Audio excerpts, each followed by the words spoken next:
এইবার রাজ্যে 14.5 বছরে কাজের খতিয়ান প্রকাশিত হলো উন্নয়নের পাঁচালী পুস্তিকা। কেন্দ্রের আর্থিক বঞ্চনার উল্লেখ রেখে গত 14.5 বছরে রাজ্য সরকারের উন্নয়নমূলক কাজের বিস্তারিত খতিয়ান তুলে ধরা হয়েছে উন্নয়নের পাঁচালীতে। শুক্রবার নবান্ন থেকে মুখ্য সচিব মনোজ পন্ত পুস্তিকাটি প্রকাশ করেন। বাংলা, হিন্দি, নেপালি, ইংরেজি, উর্দু এবং সাঁওতালি ভাষায় প্রকাশিত হয়েছে পাঁচালী।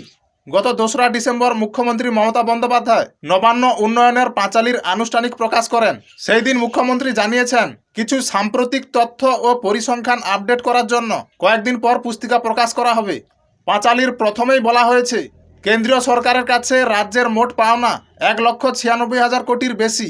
তা সত্ত্বেও 2011 সাল থেকে সব মানুষের জন্য কাজ করে চলেছে রাজ্য সরকার। দপ্তর অনুযায়ী রাজ্য সরকারের উন্নয়নমূলক কর্মকাণ্ডের তথ্য ও পরিসংখ্যান খতিয়ানে তুলে ধরা হয়েছে। আইন শৃঙ্খল প্রসঙ্গে বলা হয়েছে, কলকাতা দেশের সবচেয়ে নিরাপদ শহর হিসেবে চিহ্নিত হয়েছে।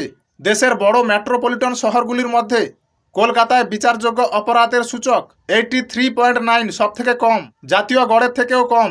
পশ্চিমবঙ্গে তপশিলি জাতির ওপর অপরাধের হার খুবই কম। এই ধরনের অপরাধ 2011 সালে ছিল প্রতি লক্ষে 2.8, তা 2023 সালে প্রতি লক্ষে 0.1-এ নেমে এসছে, অর্থাৎ 30 গুণ কমেছে। বিচারযোগ্য অপরাধে চার্জশিট দেওয়ার হার 88.8%, যা জাতীয় গড়ের থেকে বেশি। কলকাতা শহরের এই হার সর্বাধিক 94.7%, ইত্যাদি ইত্যাদি ইত্যাদি। এইবারে বলুন, এই উন্নয়নের পাঁচালী বইটিতে কি দেওয়া বাকি থেকে গেছে বা কি দিলে ভালো হতো, অবশ্যই কমেন্ট করুন।